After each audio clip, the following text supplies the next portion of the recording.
Hello everyone and welcome back to Chris's Granite Paradise. I'm obviously not there. Oh, a lizard just ran across the path. And we're here at, I believe this is South Ponto Beach.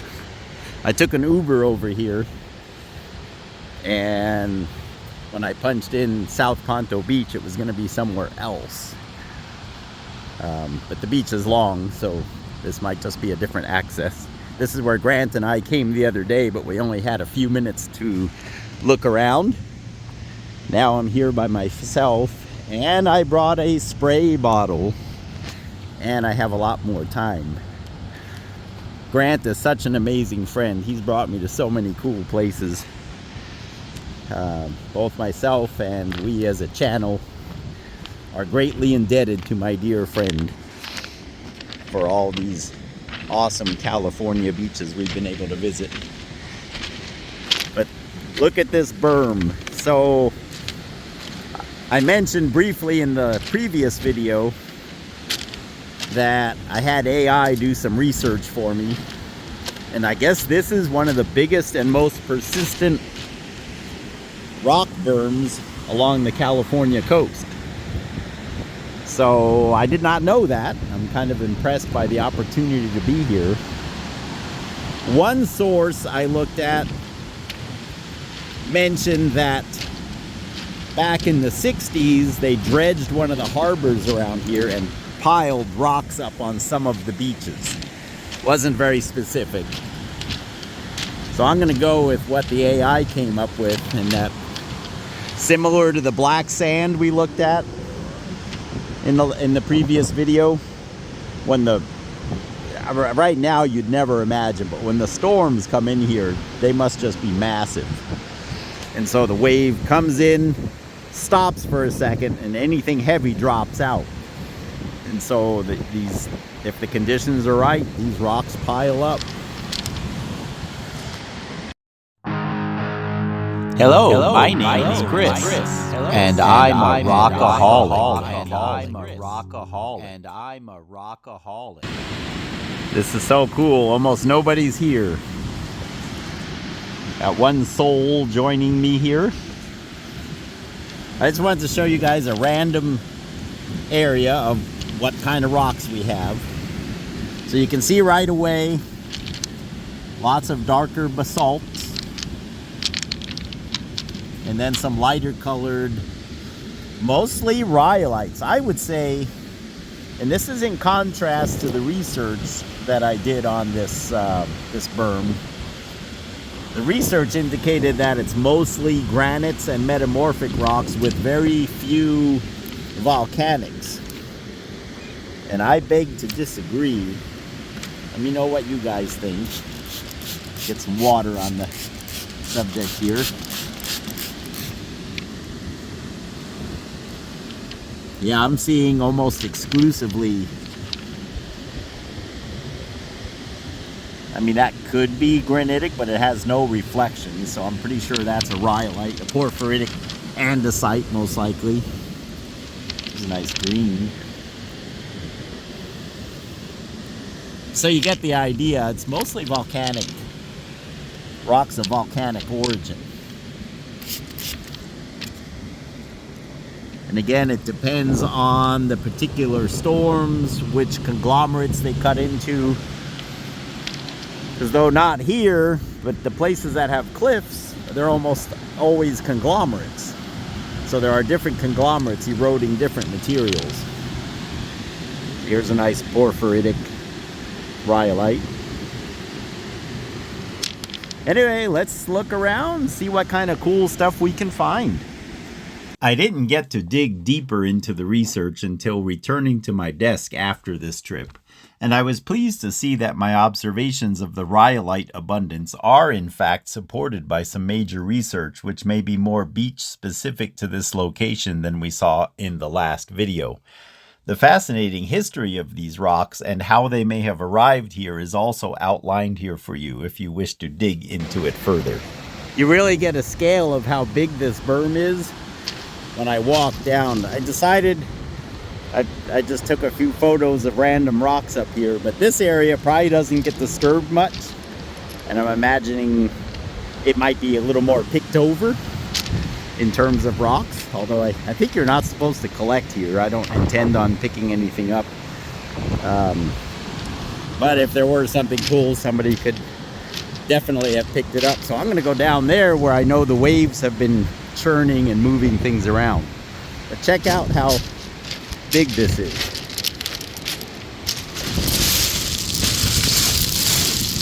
I mean, this is a lot of rocks.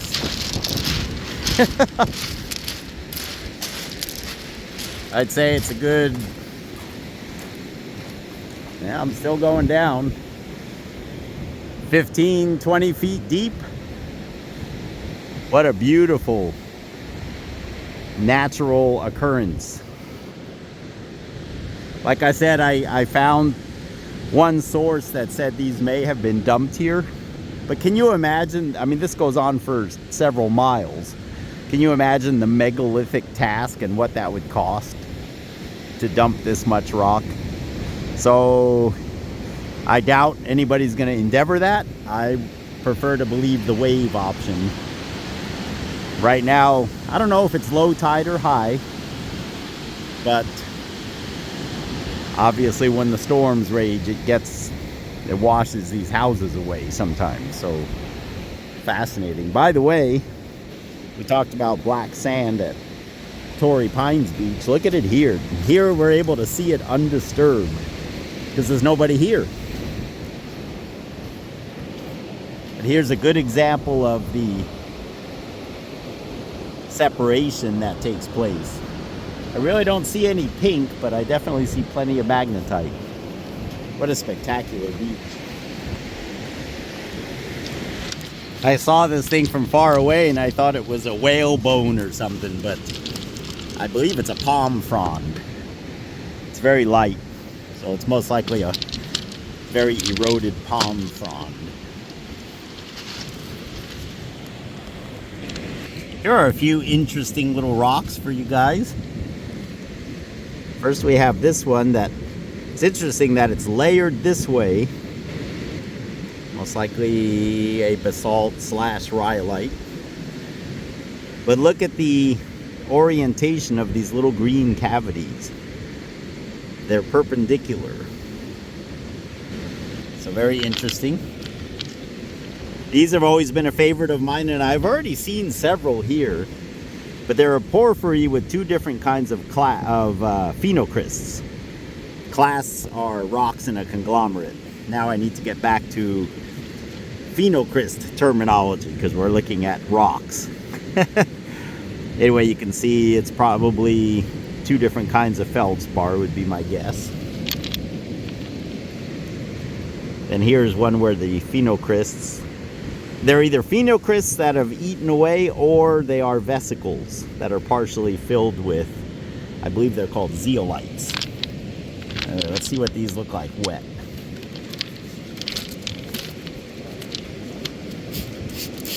Oh, there's another cool rock. There's so many, guys.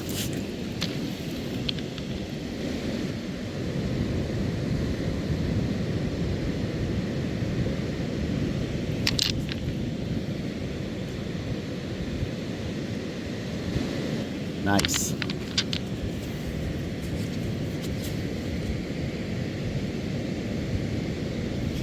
Yeah, let me know in the comments what you guys think. Here's a cool one that I didn't see until I got some water on it. Looks like a basalt breccia of some kind. Although current longshore drift is from north to south, over geologic time it has varied as the continents have rotated and sea levels have changed. And it is believed that these beautiful rhyolites originated in mainland Mexico in the distant past and were washed north, perhaps as much as 100 million years ago. I decided to walk back up here to the top because walking on the angle of this berm is impossible. You just sink and slide down.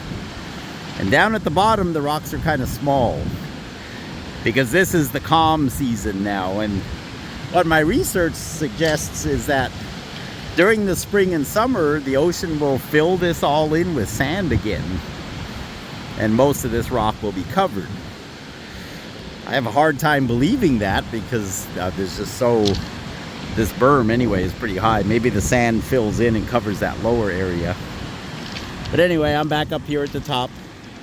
Like I said, I'm fairly confident that really nobody is picking up the kind of rocks I'm looking for. So it would be cool to come across an agate or something, but I'd be surprised, just because although looking at it today, and today's a Saturday, you would figure if people were going to come, it would be today, and there's nobody here. So what an opportunity. One of the things I love about rhyolites, and I'm not sure why basalts don't do this as much as rhyolites do. Again, you lapidary folks know that bird's eye rhyolite, rainforest, jasper, I think several of the jaspers that are marketed as such are actually rhyolites. Bird's eye is the one that comes to mind. But anyway, here's another unique pattern in a rhyolite. We're looking at it dry first. Let's get it wet and see what it looks like.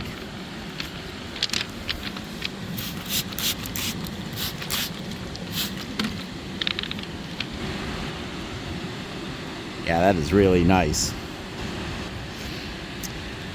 I mentioned earlier that one of my research sources said that these rocks were dumped here. Part of the reason I don't believe it is that none of these are broken.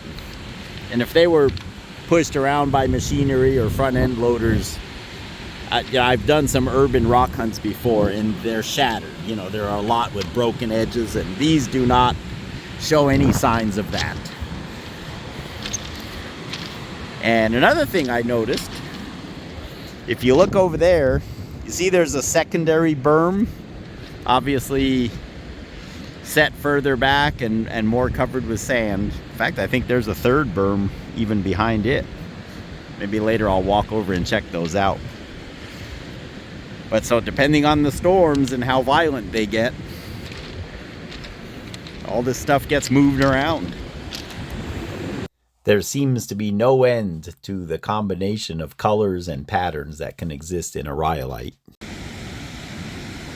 Another interesting piece. I can't tell if those are clasts or not because they each seem to be surrounded with kind of a lighter band of material. All these rocks, almost without exception, are very smooth. Let's see what this looks like wet. Oh, wow.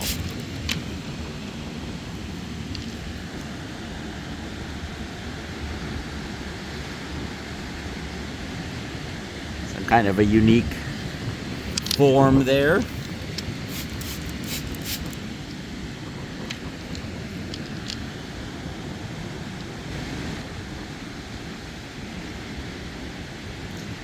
Yeah, this is a beautiful piece. I will let you know that after the recording of this video, I was able to speak with several lifelong residents of the area who know the beach well, and they all concur that the berm started to form about 30 years ago with a sequence of storms, and it has been growing ever since. Alright, I gotta take a break from the photos and show you guys this rock because it is not a breccia. There are not distinct boundaries, but they do look like it originally was a breccia that got fused back together maybe. It's super smooth to the touch. I almost want to say it's a jasper, but it's most likely rhyolitic. Anyway, let me know your thoughts in the comments. It's just really caught my attention because of the different texture.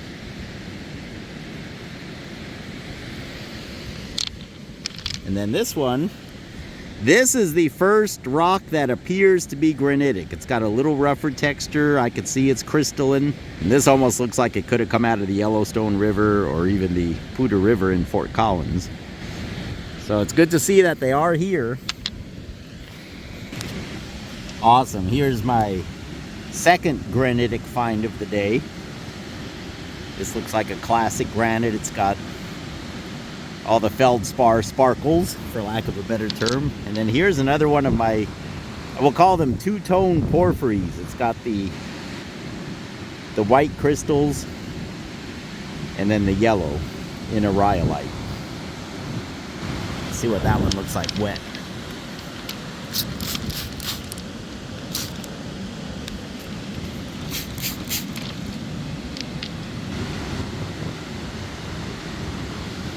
We'll try to find a bigger one. I've already seen several of these that are small. I'm hoping to find the big one.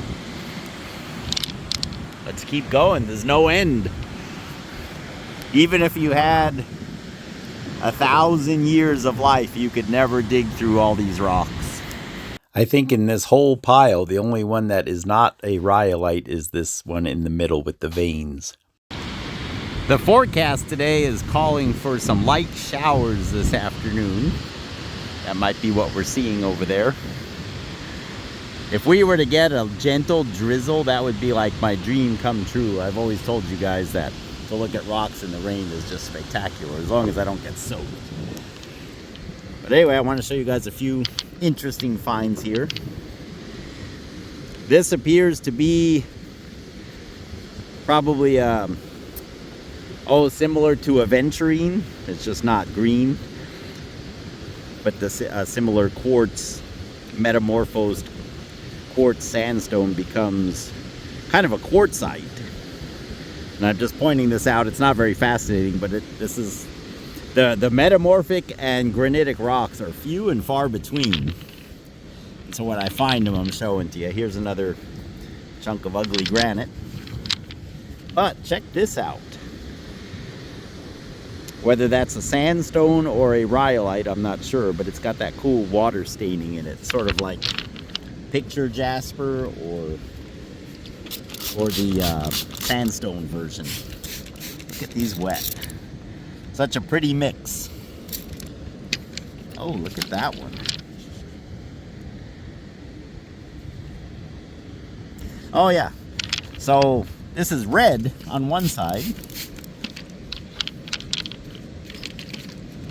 Trying to get it good and wet for you. And but look at this pretty red here. Then you flip it over and it's brown. Anyway, interesting stuff. Bright colors. Let's keep going. Yeah, if we get some drizzle, this will be so colorful. Here's some beach geology for you.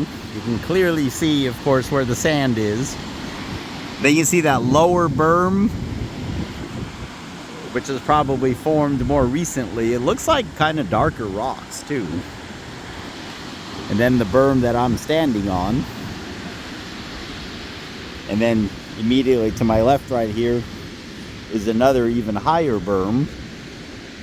And then behind it, I see at least that berm that's partially buried in sand there.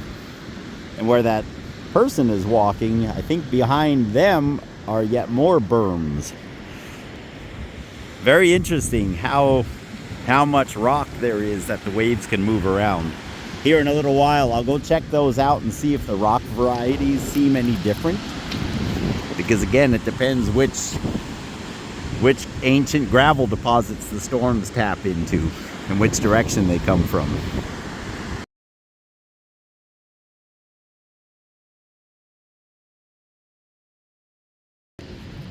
I decided to take a break from looking at the rocks to come over here. Here's one of the lifeguard towers to give you an idea where we are. So here is the back side of that. I called it a secondary berm. It's just a similar formation but much older. It's kind of covered with sand, but also as we go down here, it looks like it has a lot of shell fragments in it. So whenever this one was formed, things were a little different. There were more shells around. The rocks at first glance anyway look to be similar, but look at all the shell fragments. That's different. Because where the newer berms are, there aren't any shells at all. So that speaks to us of a different time when things were a little different here. I'm not seeing any rocks that cry out to me to be looked at in terms of being different than what we're already seeing. Looks like mostly rhyolites again, but just mixed with sand and shell fragments. Now it could be, it's probably illegal to dig here. I think we're not supposed to disturb anything, but it could be that these shells, when there's a storm, since they're light, they could be that they blow in and accumulate here. I'm gonna look and see if I find any erosion that might give me a clue. But it's interesting to check this stuff out.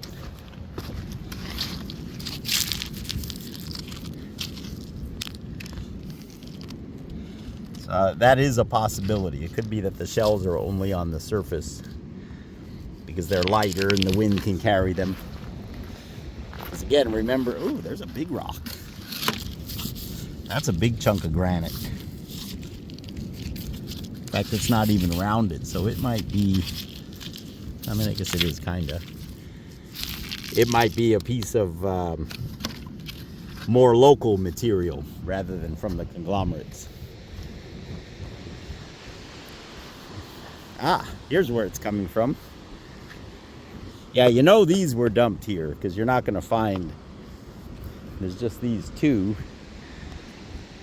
Could be at some point they had a barrier here and most of it's buried, would be my guess.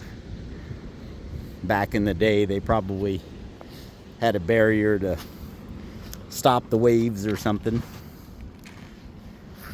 Which obviously, as near as I can tell, did not work. But these berms will sure do the job. I mean, at least for most things. So right now, even from where I'm standing, it's almost as high as me. Now we'll go up and over again to give you the perspective.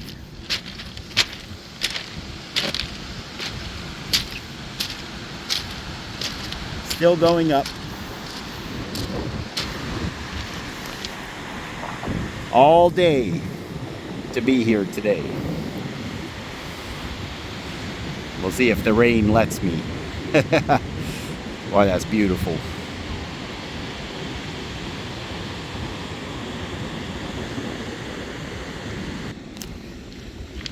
Here's another beautiful example of the vesicles in a rhyolite that are not filled in all the way. This one has a very unique coloring to it. Usually that lining is white because it'll either be quartz or agate or something. But here, as you can see, it's a different coloration. Let's get these rocks wet. I like to sit in a spot and I just kind of look around and pick up 5 or 6 cool rocks and photograph them for you. Get some water on them. Oh yeah, those are stellar.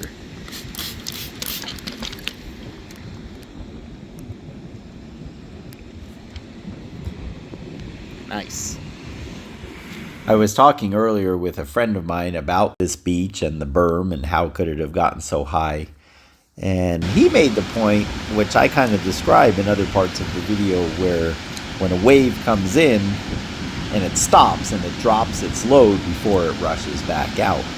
But he made the point, even further stating that if you think about an incoming wave, especially a storm wave, it has much more power than the outgoing wave. So when the wave rushes in, it's carrying rocks and sand and everything else. And when the wave washes out, it can still take the sand away, but the rocks likely stay behind. And that's likely a large part of how islands form out in the middle of the ocean, these sandy islands covered with palm trees, and you wonder why they don't just wash away. And remember that these waves are going 24/7 forever and ever. We talked about this same phenomenon with the black sand, how the wave rushes in, the black sand remains, and the wave can still take the regular sand away. And in a similar way, this rock berm has been able to form. Another Google search gives a great overview of what we are seeing here concerning the berm's formation, and I encourage you to follow the rabbit holes of the terminology and the sources shown, as it is truly a whole new science to me. I briefly looked at the links shown at the end, and there are clearly people who have invested their lives into figuring out the origin of these rocks and the cause of such structures along the coastline. We still have 2 more fascinating videos about this amazing beach, concerning its geology and formation, and of course looking at many of the cool rocks. God bless you guys. Watch for those videos, and I look forward to seeing you then.